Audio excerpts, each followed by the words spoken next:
Hi friends, இன்றைக்கி நம்ம என்ன பார்க்க போகிறோன்னா 19 கிட்ஸ் பால்கோவா எப்படி செய்கிறதுன்னு பார்க்க போகிறோம். வாங்க வீடியோக்குள்ளே போய் பார்க்கலாம்.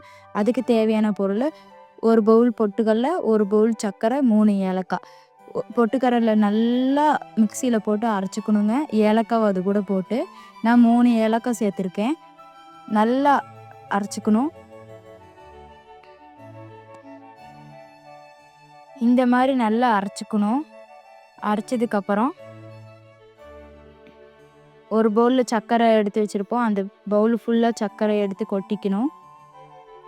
கொட்டினதுக்கப்புறம் நல்லா அரைச்சிக்கணும். இந்த அளவுக்கு நல்லா அரைச்சிக்கணுங்க. அரைச்சதுக்கப்புறம் ஒரு கடாயை எடுத்து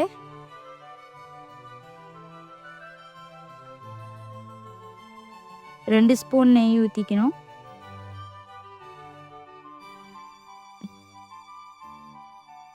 நாலு ஸ்பூன் ரீஃபண்ட் ஆயில் ஊற்றிக்கணும்.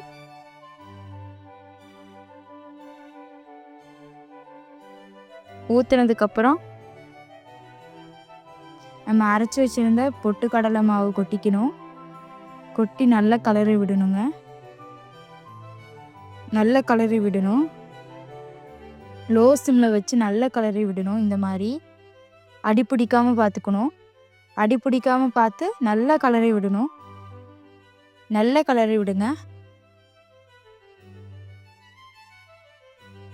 நல்ல கலரி விடணும். கலரி விட்டுக்கிட்டே கை விடாமல் நல்லா கலரி விட்டுக்கிட்டே இருக்கணும். அடி பிடிக்காம. பேனில் ஒட்டாத மாதிரி தான் இருக்கும். அப்புறம் ஒரு தட்டை எடுத்து போட்டு நல்லா அமுத்தி விடணும். அமுத்தி விட்டு கெட்டியாக்கணும். நல்லா ஒரு தட்டை எடுத்து நல்லா இப்படி போட்டுக்கணும்.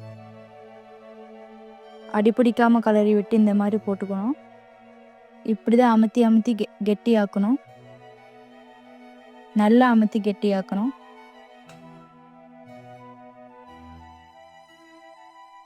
இப்படி தாங்க நல்லா அமுத்தணும். அமுத்தி நல்லா கெட்டியாக்கணும். ஸ்பூனு வச்சு நான் ஒரு சின்ன தட்டில் ஊற்றி இந்த மாதிரி பண்ணியிருக்கேன். நீங்கள் வேறு எந்த தட்டு வேணாலும் யூஸ் பண்ணிக்கலாம். நான் கட்டன் ஷேப்பில் கட் பண்ணியிருக்கேன். இந்த மாதிரி உங்களுக்கு பிடிச்ச ஷேப்பில் நீங்கள் கட் பண்ணிக்கலாம். டேஸ்ட்டாக இருக்குங்க. நல்ல நல்ல டேஸ்ட்டாக இருக்கும். நம்ம கடையில் வாங்கி சாப்பிட்ற மாதிரியே நான் சொன்ன மெத்தேடில் நீங்கள் செஞ்சு பார்த்தீங்கன்னா நல்லா டேஸ்ட்டாக இருக்கும். ஈஸியான மெத்தேடு தாங்க. செஞ்சு பாருங்கள். சூப்பராக இருக்குங்க. அவ்வளோதாங்க. ஈஸியான மெத்தேடில் நம்ம 19 பால்கோவா ரெடி பண்ணிட்டோம். மறக்காமல் உங்கள் குழந்தைங்களுக்கு செஞ்சு கொடுத்து பாருங்கள். மறக்காமல் ஃபாலோ பண்ணுங்கள். தேங்க்யூ.